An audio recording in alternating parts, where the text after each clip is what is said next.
Comentarios expresados a lo largo de su programación reflejan la opinión de quien los emite, mas no de la radiodifusora. Más salud. Radio UNAM y la Facultad de Medicina presentan Más saludable, más sexualidad, más mente, más veraz, más confiable, más UNAM. Consulta nuestra revista www.massaludfacmed.unam.mx. Coordinación de Comunicación Social.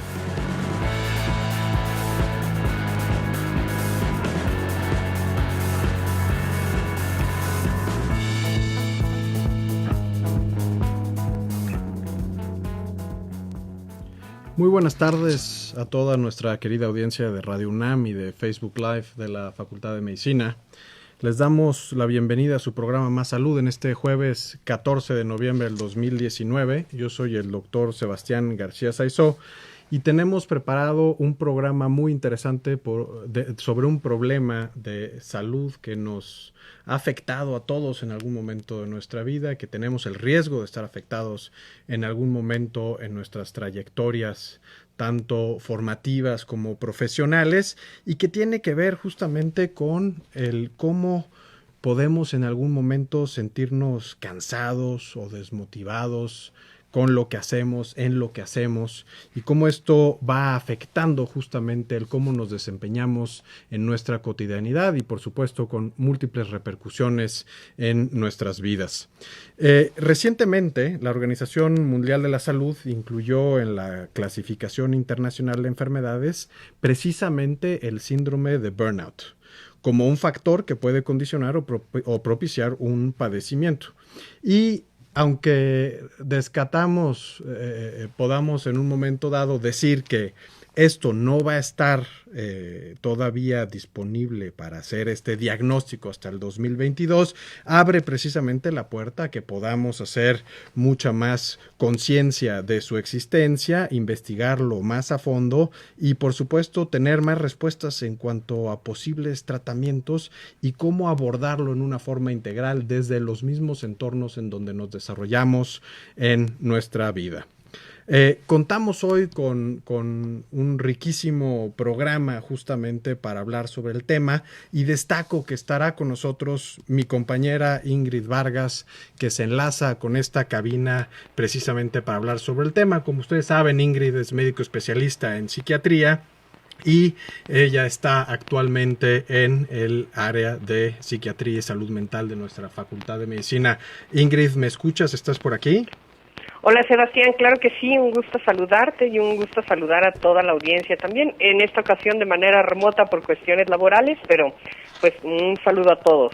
Siempre un gusto estar contigo en este programa y más ahora que nos vas a apoyar en tu calidad también de experta sobre este tema.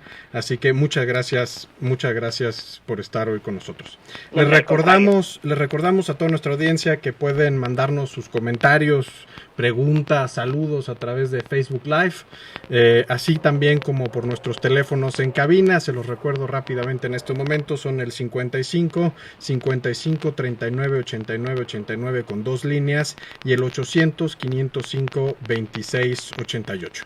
Como todos los jueves, vamos en este momento a escuchar una cápsula que nos ponga en el contexto sobre este importante tema, el síndrome de burnout.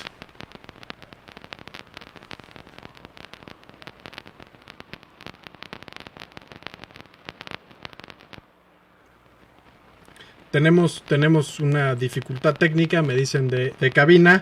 Vamos a escuchar en unos momentos más esta cápsula que está preparada y por lo pronto podemos, Ingrid, si tú no tienes inconveniente, seguir con el tema. Claro, por supuesto. Ingrid, cuéntanos, a ver, sabemos que el síndrome de burnout es algo que está con nosotros desde siempre, tiene que ver justamente con nuestro desempeño en nuestras actividades laborales, se ha vinculado también, por ejemplo, a las áreas del desarrollo estudiantil, en las universidades, es decir, tiene que ver con lo que hacemos cotidianamente. ¿Desde cuándo se habla por primera vez de burnout y cómo podemos entonces describirlo? Pues sí, la verdad es que es una condición que, digo, si uno le rasca, pues está ahí presente desde siempre, ¿no? Como bien comenta Sebastián. De manera oficial, a principios de los 70s, se conceptualiza como tal, ¿no? Se habla ya como tal del síndrome de burnout, que ahora todos lo utilizamos casi de manera coloquial, ¿no? Pero es en los 70s cuando realmente se le da forma, sobre todo hablando de estos cambios fisiológicos y de conducta que se observaban en los trabajadores. Cuando se hizo por primera vez mención de este concepto, se habló expresamente de los trabajadores de una clínica para pacientes con abuso de sustancias. Fue realmente ahí donde se encontró, ¿no? Lo cual es un factor como muy interesante porque ya desde ese primer momento nos señala a los trabajadores de la salud como una población mucho más vulnerable para el desarrollo de este tipo de manifestaciones, ¿no? Es decir, esta vinculación entre este síndrome que conocemos ahora como el síndrome de burnout y por supuesto el abuso de sustancias, ¿no? Es esta relación, pero no se sabía realmente cuál era la correlación, si era uno causante del otro o simplemente van asociados, ¿no? O se encuentran más frecuentemente asociados. Sí, no, de hecho lo vieron como en este grupo de trabajadores, de que algo estaba empezando a suceder, ¿no? De que los veían como entre desmotivados, cansados, fastidiados, enojados. Y entonces, bueno, fue que se hizo un poquito más la indagación de qué es lo que estaba sucediendo y se hizo una primera hipótesis, ¿no? De que era justamente el ambiente de trabajo donde se estaban desarrollando lo que estaba generando este malestar emocional y estas modificaciones en las conductas de los trabajadores. Y es así como surge por primera vez, ¿no? La necesidad de hablar de este síndrome muy vinculado a las condiciones del ambiente laboral, ¿no? Claro, y recordando también un poco lo que ya, digamos, se reconoce como una definición o los componentes principales que se hacen alrededor de 1980-1981 con la publicación de Maslach y Jackson, ¿no? Uh-huh. En donde ya nos habla justamente de el agotamiento emocional, ¿no? El componente de la despersonalización, ¿no? Y esta reducida realización personal, ¿no? Como los grandes componentes que describen a este síndrome de burnout. Ahora, Ingrid, tú nos podrás contar qué diferencia hay entre el síndrome de burnout y el estrés laboral, o podemos decir que son lo mismo. El estrés laboral probablemente te puede llevar al desarrollo de un síndrome de burnout, ¿no? Pero no necesariamente tiene que llevar a eso. El síndrome como tal es ya la manifestación de este estrés crónico del cual el cuerpo y la mente ya no pudieron recuperarse y finalmente se presenta ya casi en una condición de enfermedad, ¿no? Porque ya hay un malestar mucho más acusado y empieza a generarse toda esta disfunción. El estrés laboral finalmente puede estar presente sin necesariamente llegar al grado del burnout, ¿no? Sería como la gran distinción entre ambos casos. Es decir, recordemos que todo esto está también muy vinculado a la capacidad que tiene el organismo, ¿no? Cuerpo y mente, de poder regresar a un equilibrio, de recuperar lo que también se conoce como homeostasis, ¿no? Si la condición de estrés se mantiene de manera continuada, entonces esa capacidad de volver a recuperarse o de equilibrarse puede comprometerse y puede ya no lograrse. Y es ahí donde finalmente aparece el burnout, ¿no? Entonces digamos que el estrés laboral está como en la puntita de inicio del espectro y el burnout cuando esto ya es pues mucho más difícil de sobrellevar. Y que ya tiene una cierta cronicidad, digamos, ¿no? Ya tiene una afección también que ha tenido algún tema y que ya no puede el individuo, digamos, reponerse, ¿no? Y decir, ahora estoy bien, ya no siento esta carga, el estrés que tenía, etcétera, sino que se perpetúa y llegamos entonces al desarrollo de estos otros síntomas que ya se describen, ¿no? Y que pueden entonces caracterizar ya el síndrome de burnout. Claro. ¿Cuáles son, Ingrid, tú nos podrías aclarar, y sobre todo a nuestra audiencia, cuáles son estos síntomas, los principales síntomas que podemos en un momento dado identificar en una persona que está padeciendo burnout? Que está quemada, ¿no? Porque ya de hecho en el lenguaje coloquial, en el lenguaje clínico también, ¿no? De repente, para esta persona que está sufriendo el burnout, ya se ha utilizado esta hispanización del término, ¿no? Y entonces tal cual se les dice que está quemado, ¿no? Exacto. Entonces, bueno, básicamente hay como tres grandes componentes. El primero es el cansancio o agotamiento emocional, que ahorita les comento un poquito más de eso. El segundo es la despersonalización y el tercero es el abandono de la realización personal, ¿no? Cuando uno habla del primer punto que mencionábamos, que era el cansancio o agotamiento emocional, se percibe en la persona como un fastidio, ¿no? Hay una pérdida progresiva de energía, es decir, la energía física sí se ve evidentemente afectada, hay un desgaste, hay una fatiga como tal. Algunos pueden llegar a observar también en las personas que están en este punto, ¿no? Que es como que están cansados todo el tiempo sin hacer nada, ¿no? Aunque aparentemente hayan tenido un buen descanso en casa, de todas maneras se les percibe como con este agotamiento constante, ¿no? El segundo punto, que es la despersonalización, es una especie de construcción por parte de la persona de una suerte de defensa para protegerse de alguna manera de los sentimientos de impotencia y de frustración que le está generando el trabajo, ¿no? Es como una manera de la mente de protegerse un poco de este ambiente del que la persona está percibiendo que no hay escapatoria. Entonces finalmente siguen yendo a trabajar y tratan de hacer sus actividades, pero también en el reconocimiento de que no hay mayor motivación, de que no hay una esperanza de cambio, lo que hacen es como estar y no estar, ¿no? El cuerpo está ahí presente, se mantienen un poco más en automático, pero no hay este compromiso mental de estar tal cual en el trabajo, ¿no? Ese es el componente de la despersonalización del burnout. Y el tercer componente es el abandono de la realización personal, ¿no? La persona, el trabajador, pierde totalmente el valor de percibirse a sí mismo como un componente importante de ese escenario laboral, ¿no? Como que ya no hay esta motivación, no hay una expectativa de crecimiento, de superación, ¿no? De cambio, como decíamos hace un ratito, ¿no? Entonces, van muy de la mano, ¿no? Todos ellos. ¿Cómo se percibe en general a la persona que está en burnout? Pues como fastidiado, ¿no?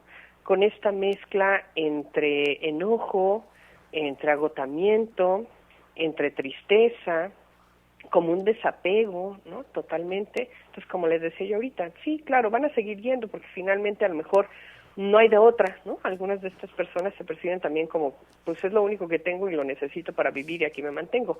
Pero realmente no hay esta emoción, no esta pasión por ir y realizar el trabajo.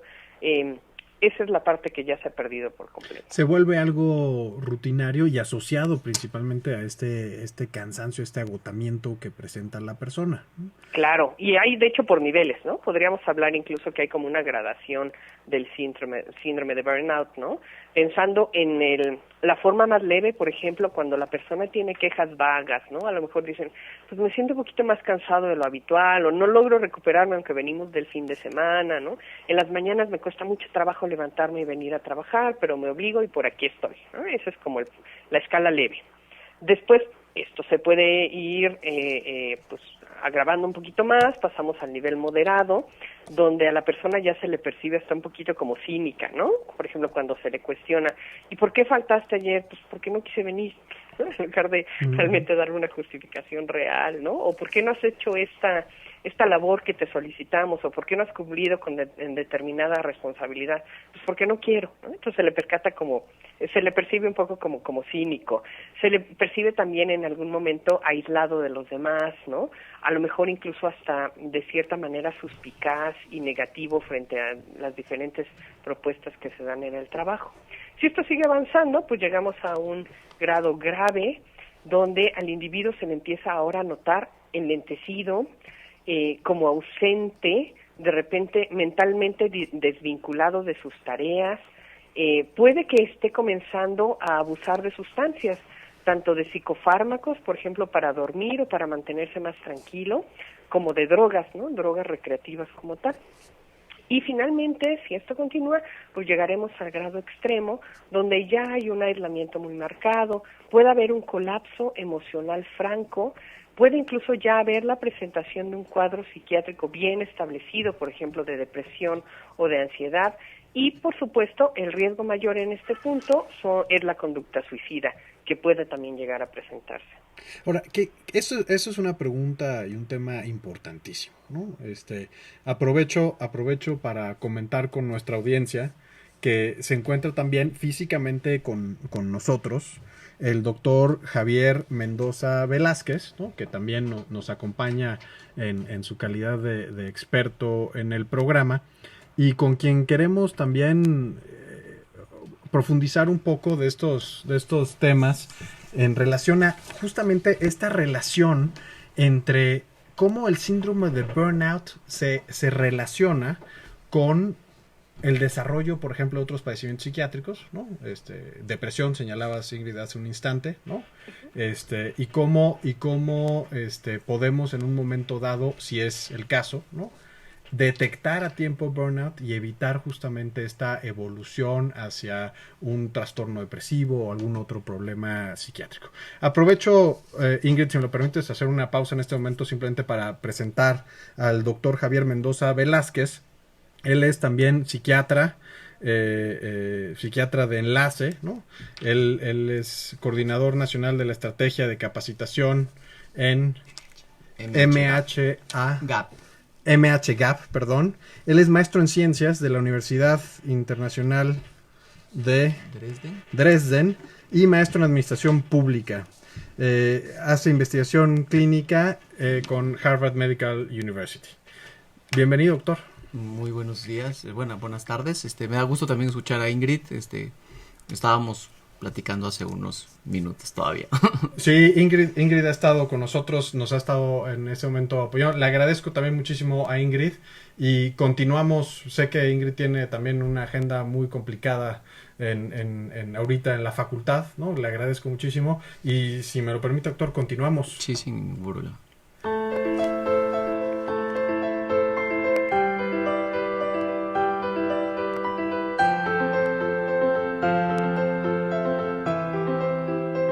El síndrome burnout, que deriva de la expresión estar quemado o estar en llamas, es considerado un trastorno que afecta a nivel emocional y psicológico a una parte importante de trabajadores que viven en un estado de estrés y ansiedad.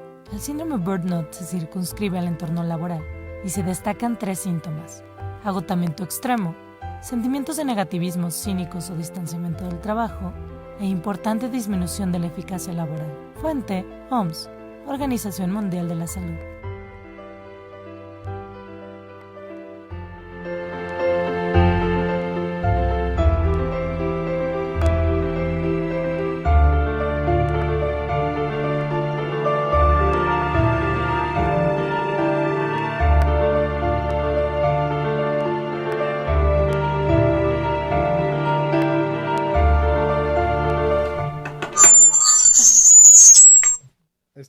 Estamos de vuelta en la cabina con el doctor Javier Mendoza y con Ingrid Vargas también para hablar sobre el tema de burnout.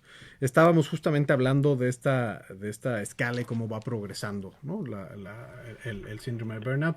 Y yo preguntaba justamente esta asociación con otros problemas de salud mental, ¿no? Otros diagnósticos psiquiátricos y sobre todo la relación con depresión. Es decir, síndrome de burnout nos puede llevar como tal a depresión o algunas otras enfermedades. Sí, de hecho, propiamente la modificación que surge en este año gracias a la OMS es que aparece como una condición generadora de otras enfermedades, ¿no? O sea, el síndrome de burnout propiamente no es un trastorno.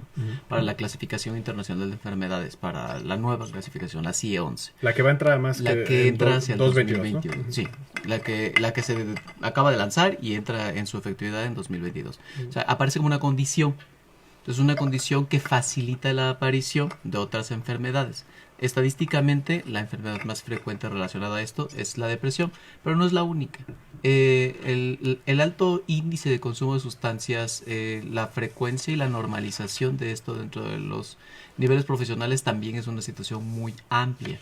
O sea, creo que no nada más es esto, sino la complicación en otro tipo de condiciones, que si bien también no son patologías como el suicidio, se convierten en digamos, y potenciales problemas importantes de salud pública.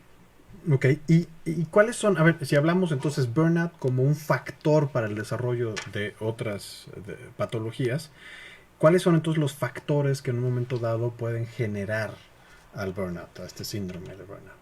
Se han descrito varias, a lo largo de la historia se ha tratado de puntualizar algunos de los elementos, pero la vivencia de una carga excesiva de trabajo o la percepción del médico de no encontrar satisfacción, o bueno, en este caso se inicia describiendo principalmente las profesiones asistenciales, y de estas particularmente en la medicina, ¿no? O sea, es una de las grandes, pues digamos así, aportaciones no muy gratas de la medicina a la psiquiatría, es el hecho de que muchas veces las profesiones no encuentran la satisfacción que esperan, no reciben la remuneración que esperan, el reconocimiento que esperan, o no se sienten autónomos. Toda esta serie de situaciones van apareciendo, y creo que los primeros síntomas, que para que la gente pueda reconocerlos sin que sea como un punto de criterio, ¿no? Es el hecho de que cuando tú te despiertas para ir a trabajar ya no tengas ganas de ir a trabajar. O sea, este es uno de esos puntos en los cuales si iniciar el día para ir a trabajar significa una situación, es una situación muy importante. Si no siento que existe un reconocimiento por mi trabajo, por mi labor, no exclusivamente económico, o sea, lo económico es importante, pero que no exista un reconocimiento que vaya acompañando a lo que yo estoy haciendo, o que yo sufra una falta de autonomía directa dentro de mi trabajo, son síntomas que empiezan a denotar que empieza a aparecer ya un desgaste, ¿no? O sea, burnout propiamente, la traducción no es quemarte profesionalmente, sino desgastarte profesionalmente. Sí, el desgaste profesional. Ahora, esto comentamos ahora con Ingrid también, ¿no? Que justamente este problema surge por cuando se rompe el balance, ¿no? Es decir, es la satisfacción por lo que hago también, es decir, no solo lo que recibo, ¿no? Por hacer esto, sino lo que hago. Y que en este caso que tú pones, que en efecto, en el caso de la profesión médica tiene un gran impacto, una gran prevalencia además, ¿no? Es este desbalance con las cargas asistenciales también, es decir, cuando el profesional empieza a hacer más de lo que puede realmente, o cargar más de lo que debe cargar en un momento dado en esta actividad. ¿Es así? Uh-huh. Y sobre todo lo que mencionaste es muy importante, ¿no? La satisfacción asociada a lo que tú estás haciendo. Insisto, la satisfacción personal. Y yo creo que se ha identificado mucho en la actividad asistencial clínica, pero si volteamos hacia otro tipo de profesiones, digo, las personas que trabajan en los juzgados, con estos también puntos interminables de labor que implican resolver un caso tras otro, durante largas horas, o estar sometido a un régimen jerárquico muy establecido, favorece también la aparición de estos síntomas. La única diferencia es que nosotros lo hemos estudiado más porque pues lo vivimos, ¿no? Pero creo que hay una gran cantidad de síndrome de burnout que no está documentado en muchas otras profesiones. Sí, digo, creo que el sesgo del médico es a tratar también de detectar esto, ¿no? Tiene una sensibilidad mayor sobre salud mental, por ejemplo, ¿no? Siempre decimos que necesitamos más, ¿no? Sensibilidad sobre temas de salud mental, pero en efecto hay investigaciones que nos hablan sobre todo en impartidores de justicia, ¿no? Que señalabas tú en un momento dado y que tiene que ver justamente también con esta carga emocional que trae, ¿no? La realización de estas labores. Ingrid, no sé si tú nos puedas comentar un poco sobre qué ocurre en nuestra universidad y lo que se ve en un momento dado en el departamento, cómo se vive esto con trabajadores, pero también con estudiantes, porque se ha visto que el burnout también puede estar asociado a estos espacios de formación, en particular de alta exigencia, como son los estudios en una licenciatura como medicina. ¿Tenemos alguna información sobre eso? Claro, y antes de eso me gustaría nada más complementar un poquito de esta parte, ¿no? Que bien mencionaban ahorita. Hola José, te saludo nuevamente. Sobre los diferentes aspectos que pueden hacer de repente como más vulnerable, ¿no? Con un mayor riesgo de repente a las personas. Se han hecho diferentes estudios epidemiológicos muy interesantes que de alguna manera perfilan aquellos sujetos que pudieran ser más susceptibles de desarrollar eventualmente una situación de burnout, ¿no? Sobre todo en el entendido de que en estas sociedades capitalistas en donde muchos de nosotros nos desarrollamos, el ambiente laboral es cada vez más competitivo, la carga, ¿no? En el trabajo es cada vez más fuerte, más demandante. Entonces, por supuesto, prevalece la pregunta, ¿y por qué no todos se queman, ¿no? ¿Por qué no todos padecen burnout? Y entonces, en ese sentido, se han hecho algunas propuestas interesantes, por ejemplo, ¿no? Dicen que es más fácil que desarrolles burnout si eres joven, porque tienes menos experiencia y eso te genera también mayor presión y ciertas situaciones de ansiedad. Es más fácil que desarrolles burnout si eres hombre, Porque a todos aquellos estudiosos que han visto los diferentes mecanismos de afrontamiento frente al estrés, han determinado que las mujeres, y no es una cuestión de discriminación ni nada de eso, pero han determinado que las mujeres tenemos una mayor gama de mecanismos de afrontamiento frente al estrés que finalmente nos ayudan a poder sobrellevar un poquito mejor las situaciones conflictivas en el trabajo en comparación a los hombres. Sin embargo, hay una condición de repente más vinculada a la mujer que también puede ponernos en riesgo, y es el hecho de tener hijos. Si tienes hijos, por esta otra responsabilidad sobreagregada, también puede ser más fácil que desarrolles burnout, ¿no? Y bueno, algunas otras cosas muy interesantes, como por ejemplo, el que haya un desbalance en la vida familiar, ¿no? Si hay situaciones que rompen la armonía y la estabilidad familiar, pues también pueden atentar contra el equilibrio del individuo en el trabajo, algunos rasgos específicos de personalidad, ¿no? Estas personalidades extremadamente competitivas, ¿no? Más impacientes, hiperexigentes y perfeccionistas, pues van a estar como con mayor tendencia a poder desarrollar burnout, ¿no?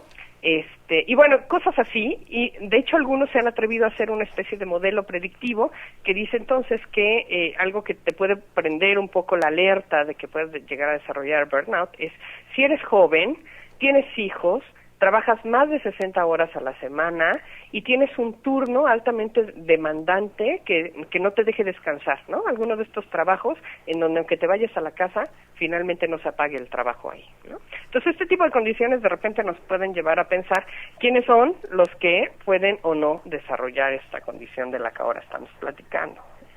Y tú me preguntabas qué es lo que pasa específicamente acá en Facultad de Medicina. Pues sí, acá en el departamento, si bien también se ve población trabajadora, pues lo que más se recibe en la consulta son obviamente estudiantes, ¿no? Tanto de pregrado como de posgrado. Y sí, definitivamente la carrera de medicina puede llegar a ser un ambiente que, si bien no es un ambiente laboral, pues es un ambiente académico altamente demandante. Y hay muchísimos estudios, ¿no?, que finalmente demuestran que si bien los estudiantes de ciencias de la salud son los que desarrollan de repente más esta condición, dentro de ellos los estudiantes de medicina todavía más, ¿no?, por la carga académica que llevan, por la carga social que también hay, ¿no?, sobre ellos, porque de repente es muy pesado para el estudiante el saber que no puede fallar, ¿no?, porque la familia está esperando tener un médico en la familia, y lo que eso significa de repente como carga social también es bastante fuerte. A lo mejor muchos de ellos ni siquiera están cumpliendo su sueño de vida, sino están cumpliendo el de alguien más dentro de la familia, y entonces eso todavía lo hace más complicado. Todas estas cargas adicionales. Claro. Ahora, entonces eso es bien complejo. ¿Por qué? A ver, antes no se hablaba de esto. A ver, esto es una cuestión generacional, tiene que ver con nuestros cambios de estilo de vida, o simplemente porque ahora lo sabemos detectar y lo sabemos definir. ¿Qué nos puedes decir sobre esto, Javier?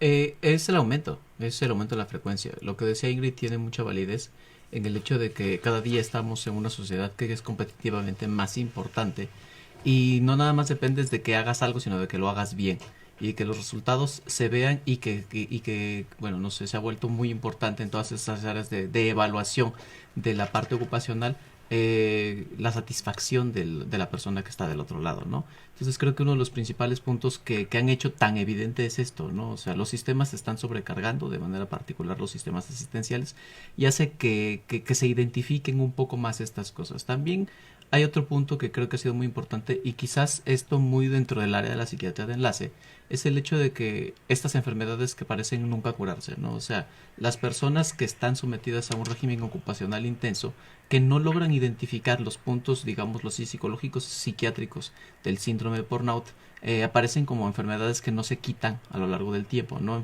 Grandes tratamientos, padecimientos que encarecen el sistema, múltiples estudios, y que son patologías de origen psicosomático que terminan perdiéndose, ¿no?, en esta gran gama de pacientes que no se han identificado como síndrome de burnout.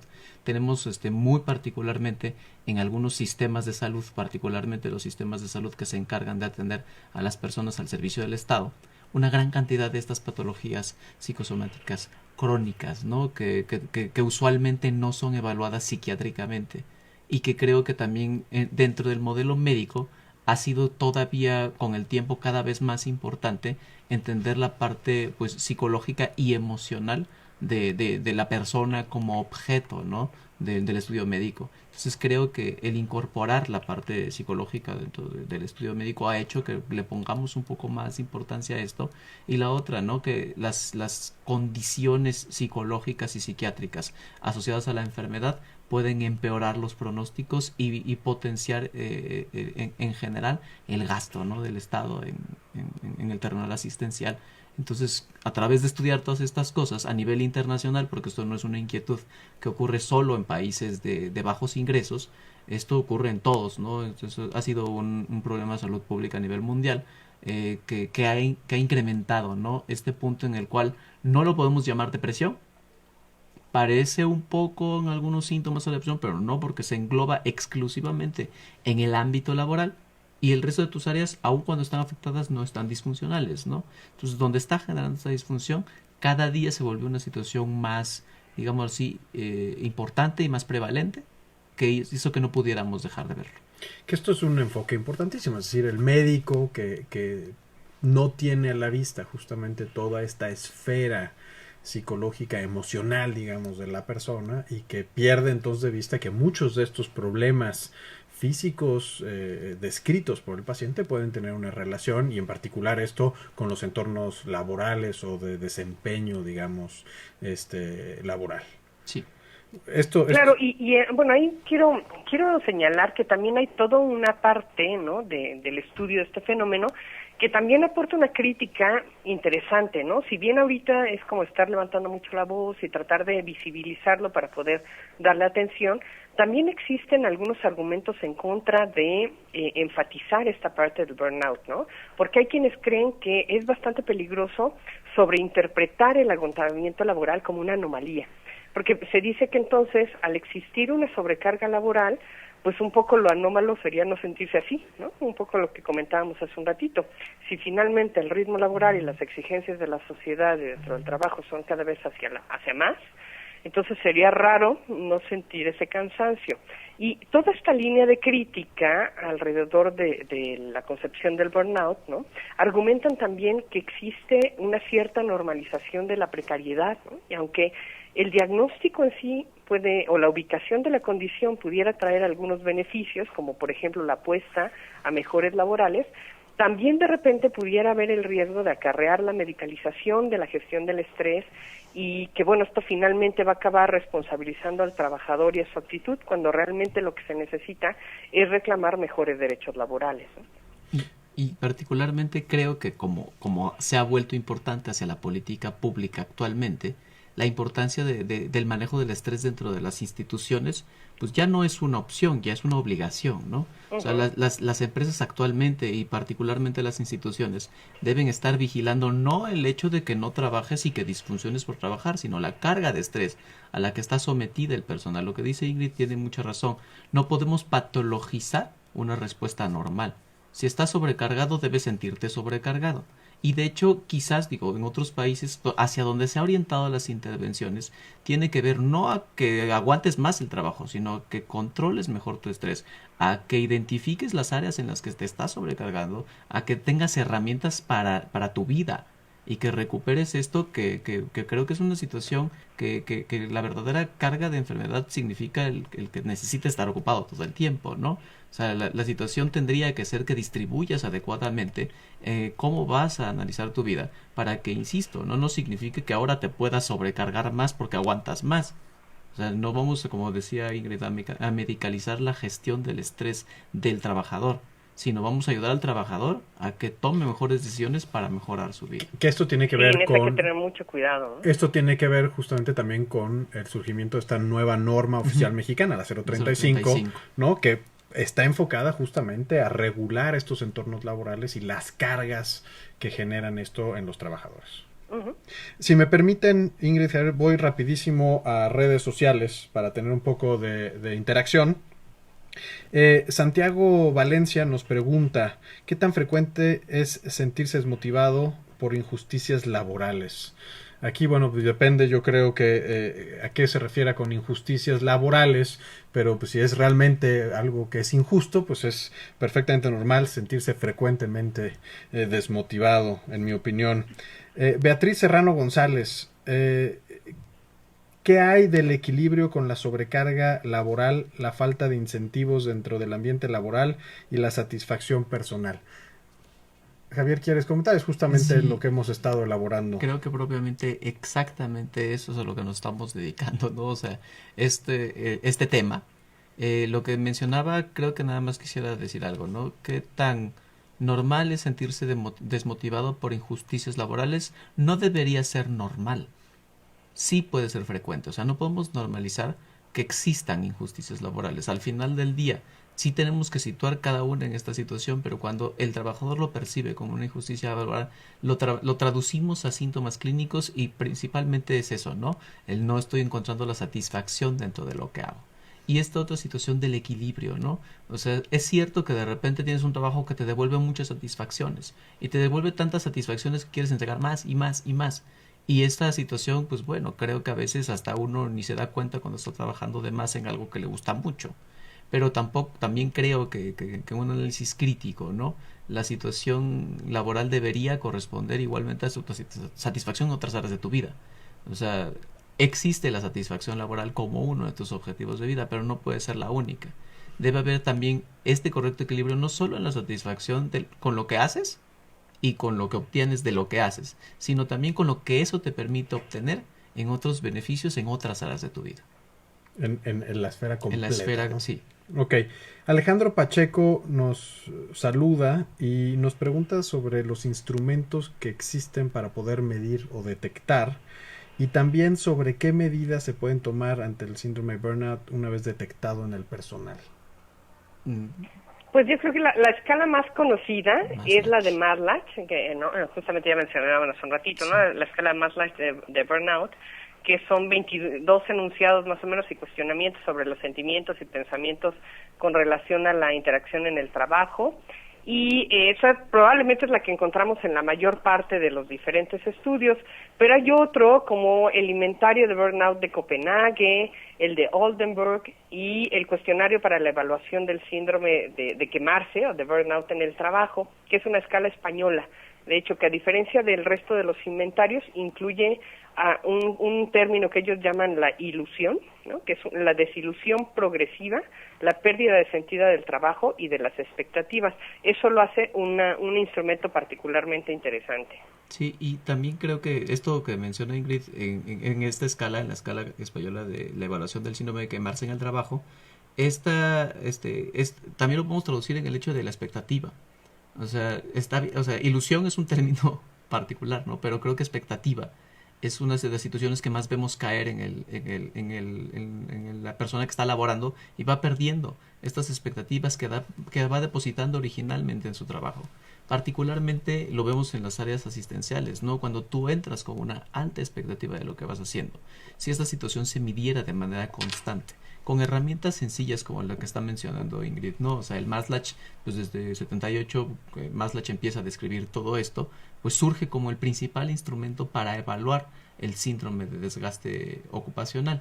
Sin embargo, creo que algunas otras, como evaluaciones en general asociadas a la salud mental, dentro de las instituciones deberían realizarse de forma periódica para intentar mejorar el clima y en general el diagnóstico de las instituciones desde el punto de vista mental. Y una vez que se detecta, creo que una de las principales situaciones es que tener como la herramienta para poder canalizar de la manera más inmediata a una atención en primer contacto, en primer nivel, en salud mental, o dar herramientas que puedan ser útiles para tolerar mejor algunos de estos instrumentos, de estas situaciones, como por ejemplo, no sé, talleres para manejo del estrés, talleres de habilidades sociales, talleres para mejorar, dar herramientas que permitan tener una vida más saludable, independientemente de que en aquellos casos que se identifique ya una circunstancia más grave, debe dársele tratamiento en forma individual. Elizabeth Martínez García nos comenta su experiencia personal, describe que vivió exactamente lo que hemos estado hablando. Ella estaba justamente en una sala penal, que describimos como una de las áreas también que ha presentado este problema con alta frecuencia. Nora Lilian Vázquez nos comenta que la presión del trabajo te puede producir problemas de ansiedad. Paola G. Vázquez justamente señala la NOM 035 y su aplicación que comentábamos hace unos instantes. Esperanza Bravo felicita al programa. Juan Colin habla de los tratamientos, que vamos a volver justamente con este tema después de una muy breve pausa que tenemos pendiente. Les recuerdo rápidamente los teléfonos en cabina: 55 55 36 89 89 y el 800 505 26 88. Regresamos.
Regresamos con nuestros expertos a hablar sobre síndrome de burnout. Hablábamos entonces sobre esta pregunta que nos hacían sobre el tratamiento. ¿Qué podemos hacer una vez que se detecta el síndrome de burnout? ¿Cómo lo podemos manejar? Y una vez más digo, ¿no? O sea, hay que enfatizar, o sea, estrategias que se basen en darle importancia al autocuidado. O sea, que creo que han sido una de las cosas que más se ha perdido a lo largo del tiempo. O sea, el riesgo de medicalizar algo es pensar que existe un tratamiento médico específico para cada una de las condiciones a las que nos sometemos. Pero sí creo que de manera específica el cada vez, o sea, el recibir una evaluación específica ya para determinar el nivel de desgaste profesional en las personas que se identifican a través de una escala de evaluación masiva podría ser una solución importante a través de personas que estén capacitadas para esto, ¿no? Identificar niveles de estrés, identificar situaciones psicosociales que pudieran estar incrementando los niveles de estrés, dar psicoeducación sobre el síndrome de burnout. Muchas de las personas con las que nosotros contactamos nunca han escuchado de esto o lo han escuchado de maneras muy poco claras, ¿no? O sea, se existe como una especie de cultura popular sobre el síndrome de burnout que como que creen que se soluciona teniendo más vacaciones o ganando más dinero, ¿no? Y al final del día también tenemos que cambiar un poco la conciencia de que es el individuo el que tiene que modificar algunos de sus patrones de comportamiento para proveerse a sí mismo de cuidado. O sea, es el darte horas para trabajar, darte horas para comer, darte horas para descansar. El identificar si estás en la actividad correcta o generar cambios dentro de tu propia actividad para que esta situación pueda devolverte situaciones favorables para ti, ¿no? O sea, el identificar esto es la primera parte, ¿no? O sea, plantear una base en la cual tú puedas mejorar tus condiciones en general. Si aparece alguna situación que requiera tratamiento en específico como complicación del síndrome de burnout, deben tratarse y deben proveerse las herramientas psicosociales o tratamientos psicológicos específicos que ya han demostrado evidencia importante en la resolución de estos síntomas. Insisto, ¿no? Habilidades para la vida, habilidades para el manejo de estrés, insisto, creo que es como fortalecer a que cuando se vuelvan a aparecer estas situaciones, porque no es como que vamos a dejar de elaborar, vayan solucionándose y vayas decidiendo aceptar y no aceptar ciertas cosas, ¿no? Pero si ya hay alguna otra complicación, que de manera muy particular, la primera que se nos confunde es la depresión se caracteriza exclusivamente como complicación del síndrome de burnout. La primera parte es la aparición de la desesperanza y la otra es que afecte a más áreas de tu vida y no solo a lo laboral. Cuando esta situación ya te llevas el burnout a tu casa y empieza a tener afección en tu ambiente, en familiar. tu ambiente familiar, en tu ambiente social. Estas circunstancias estamos pensando que ya no es exclusivamente el síndrome de burnout, sino una complicación de la misma. Y la otra situación, insisto, es cuando ya hay una falta de, o sea, cuando el síndrome se llama desesperanza propiamente, ¿no? El hecho de que ya pareciera que no hubiera nada después de esto, nosotros creo que ya deberíamos dar un tratamiento específicamente como depresión. Que es esta vinculación. Ahora, ¿qué pasa con, por ejemplo, los entornos laborales? Cuando empieza a ocurrir ya en mayor frecuencia de síndrome de burnout entre los trabajadores. ¿Qué se debe hacer en este entorno cuando se detecta, ¿no? Y cuál es la responsabilidad de las empresas para el manejo colectivo ya de esta problemática?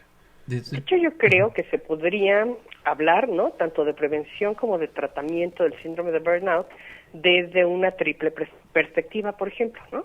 Pensar primero en un trabajo personal, teniendo en cuenta que el individuo debe de considerar un proceso adaptativo entre sus expectativas iniciales y la realidad del trabajo donde está, ¿no? Tratar de aprender a equilibrar los objetivos de la empresa sin renunciar a lo más valioso de cada quien, ¿no?, dentro de las expectativas de la labor que está realizando. Es decir, sin renunciar de alguna manera a sus propios valores humanos. En un segundo momento, ¿no?, la parte es la del equipo también. Creo que los compañeros de trabajo juegan un papel vital en el desarrollo del síndrome de burnout, principalmente porque ellos pueden hacer toda una diferencia en el ambiente y porque también pueden ser los primeros que detecten que alguien se está quemando, ¿no?, que alguien le está yendo peor y que está empezando a desarrollar esta condición. Entonces, como decía José hace un ratito, ¿no?, el tratar de concientizar sobre este tipo de condiciones que pueden afectar la calidad de vida del individuo y que además es algo que puede atenderse de manera adecuada, pues también puede ser importante para divulgar entre el equipo de trabajo. Y finalmente también lo que pasa, que decías ahorita, ¿no, Sebastián?, lo que pasa con la organización o la empresa. Creo que hay tres conceptos claves para la prevención empresarial, por así decirlo, ¿no?, del síndrome de burnout, que serían la formación, la organización y el tiempo. Es importante considerar para las empresas tratar de hacer reuniones acorde a las necesidades de la empresa misma y de los trabajadores, sin afectar el tiempo y sin desgastar de más a las personas. De repente estas juntitis, pues en realidad no hacen mucho más efectivo el trabajo, sino que nada más quitan tiempo y agregan estrés, ¿no? Minimizar los imprevistos, tratar de organizar estas famosas urgencias, ¿no?, estos bomberazos, de tal manera que no intervengan con el trabajo planificado de los trabajadores. Minimizar y facilitar los procesos burocráticos, ¿no?, que también pueden llegar a ser de repente bastante desgastantes. Buscar, por ejemplo, acortar la distancia entre los niveles organizacionales, ¿no?, tratar de hacer algo mucho más horizontal, sobre todo en materia de comunicación. También puede ser esto mucho más llevadero, ¿no? En fin, se me ocurre que pueden ser como los puntos importantes. Y de hecho, si uno rescata la propuesta de algunos autores, ¿no?, por ejemplo, Hampson en su momento dio una propuesta de 10 puntos claves para la prevención del burnout, que pues son aplicables para todos los que estamos en ambientes altamente demandantes, ¿no? Por mencionarlos nada más, ¿no? El proceso personal de la adaptación de expectativa a la realidad cotidiana. La formación en las emociones, o sea, reconocerlas y a poderlas manejar. El equilibrio de las áreas vitales, como son la familia, los amigos, las aficiones o hobbies, ¿no?, los descansos y el trabajo. El fomento de una buena atmósfera de equipo, como decíamos hace un ratito, el equipo de trabajo hace toda la diferencia. Limitar a un máximo la agenda asistencial. Eso es bien interesante, sobre todo en lugares tan caóticos como la Ciudad de México, donde de repente las distancias no son el problema, sino el tránsito y el tiempo que eso nos requiere. El famoso home office está haciendo ahora toda una diferencia, ¿no?, y puede mejorar en mucho la calidad de los individuos y disminuir el riesgo del burnout. El tiempo adecuado, ¿no?, en el caso del personal médico para el manejo con los pacientes, el minimizar la burocracia, la formación continua, ¿no?, y reglada dentro de la jornada laboral, la coordinación con los colegas que hacen la misma especialidad o el mismo trabajo para no hacer doble esfuerzo y más bien hacer como un trabajo de esfuerzo compartido, y por supuesto un diálogo efectivo con las autoridades, ¿no?, lo que decíamos ahorita, una comunicación mucho más horizontal que abra estos canales, ¿no?, de diálogo y que entonces pues realmente disminuya el impacto emocional. Ahora, ¿qué puede hacer una persona digamos, alguno de nuestros radioescuchas que dice, esto se parece mucho a lo que yo estoy viviendo, ¿no? Ujú. ¿Qué deben hacer? ¿Dónde deben buscar ayuda? ¿Dónde se pueden acercar? Sí, creo que ese es uno de nuestros principales problemas. Incluso dentro de las áreas de la salud, es muy poco común que las personas que identifican estos síntomas dentro de sí mismos busquen ayuda.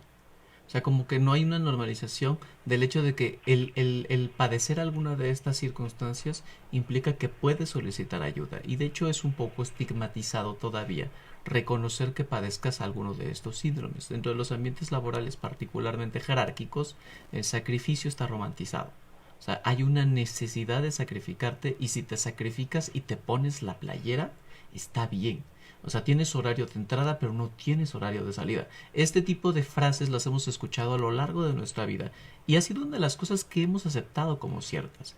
Creo que si pensando como un fenómeno así como global, holístico, dentro de cómo abordar el síndrome de burnout a partir de la empresa debería empezar a generar una especie de campaña, ¿no?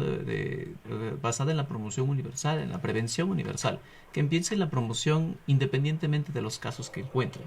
O sea, en el camino tendrá que resolver los casos que encuentre, pero debe dirigir una campaña a todo el mundo, ¿no? Preventiva, O sea, es decir, preventiva, que el ambiente sí. laboral sea un ambiente en donde se prevenga el burnout. Sí, y que se diga, Ujú. que se hable normalmente. O sea, el favorecer que alguien hable de alguna condición de salud mental elimina un poco el estigma. Porque si nosotros observamos que haya alguien que tenga como un punto de autoridad, o sea, la otra cosa es que tenemos que sensibilizar a las autoridades a hablar de estas cosas, es más fácil que la gente entienda exactamente qué es esto. Y no visualizar el síndrome de burnout como una oportunidad para ganar días libres o vacaciones, no, sino tener como una mejor calidad en tu vida, ¿no? Ahora, ¿qué pasa, Ingrid, en la facultad, en la universidad? ¿Se pueden acercar al Departamento de Psiquiatría y Salud Mental? ¿Hay un espacio en donde podamos ayudarlos a identificar el síndrome de burnout y, por supuesto, encontrar una solución a este problema? No de manera tan específico. Digo, la verdad es que sería ideal, ¿no? Poder tener una división o una parte particular para poder atender eso. La verdad es que la recomendación en este momento es únicamente si se percatan de la presencia de algunos de estos malestares, pues acudir a una evaluación, ¿no? Como decía hace un ratito José, es importante determinar si es una condición de burnout o si ya hay una patología que realmente está ahí de manera más manifiesta y que necesite otro tipo de intervención. Entonces, la recomendación hasta este punto, porque no hay una intervención específica ni determinada para esto, la que contemos es, acudan a valoración, ¿no? Y ya el especialista podrá determinar qué es lo que está sucediendo y cuál sería la mejor intervención. Estamos tratando de hacer algo más que apoye, ¿no? Por ejemplo, justo esta semana arrancamos con un proyecto de mindfulness, ¿no? Para los estudiantes del primer año de medicina, con la intención, por ejemplo, pensando en el mindfulness o atención plena, como una herramienta más, ¿no? Para expandir su arsenal de oportunidades para poder contender con el estrés. Siempre será mejor tratar de prevenir que aparezcan estas condiciones a tener que atenderlas cuando ya estén presentes, ¿no? Y la universidad ha hecho muchas cosas, ¿no? Incluso este proyecto del jardín terapéutico, apoyando la estrategia que menciona Ingrid del mindfulness, es ese tipo de cosas que hacen que estés en un mejor lugar. O sea, apostarle a que estés en un lugar donde te sientas mejor, donde te puedas sentir un poco más cómodo, insisto, ¿no? Lo que mencionaba también es muy importante, o sea, la disminución de la burocratización. Creo que hacia estas épocas es mucho, aun cuando sigue siendo un ambiente burocrático trabajar en la universidad, la automatización que existe ahora hace mucho más sencillo que como era hace un par de años, ¿no? O sea, hace un par de años tenías que hacer informes para todo, entregarlos en diferentes ventanillas y ahora, digamos, si haces lo mismo, pero por vía electrónica. Entonces lo puedes hacer desde tu escritorio, ¿no? Se ha flexibilizado la burocracia. Ese es un punto que creo que nos puede hacer ver que a lo mejor las estrategias no tienen que ser tan drásticas. Porque particularmente muchas instituciones de salud o instituciones públicas no han podido flexibilizar esto a ciertas cosas, ¿no? Agradecemos a todos nuestros radioescuchas y también a los que nos siguen a través del Facebook Live.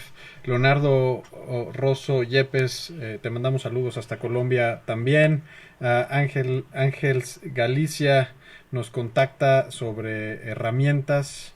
Juan Carlos Hernández Mandujano nos habla de que gran parte del personal de enfermería también padece síndrome de burnout. Como señalábamos, esto es un problema de las profesiones asistenciales en su conjunto, ¿no? Y por supuesto también nos reconoce Movimiento Médico Nacional por la importancia de difusión a estos temas de gran impacto en los ambientes laborales, en particular para los médicos.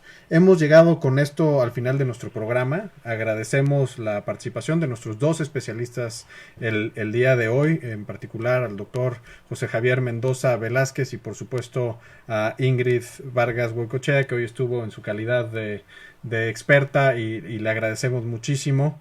Les invitamos, por supuesto, a nuestro siguiente programa, la siguiente semana, donde hablaremos de la clínica para niños con VIH de la Universidad Nacional Autónoma de México. Muchas gracias por acompañarnos en Más Salud. Yo soy el doctor Sebastián García Saizó. Nos vemos el próximo jueves. Esta fue una coproducción de la Facultad de Medicina y Radio UNAM. A nombre del doctor Germán Fajardo Dolci, director de la Facultad de Medicina, la doctora Irene Durante Montiel, secretaria general, la licenciada Karen Corona Menes, coordinadora de comunicación social, Pamela González Velázquez, responsable de comunicación audiovisual, la licenciada Erika Lamilla Santos en la producción, la licenciada Senyasi Morales Estrada en Facebook Live, licenciada Andrea Candy Uribe, voz en las cápsulas, Socorro Montes en los controles. Gracias y excelente tarde a todos. Radio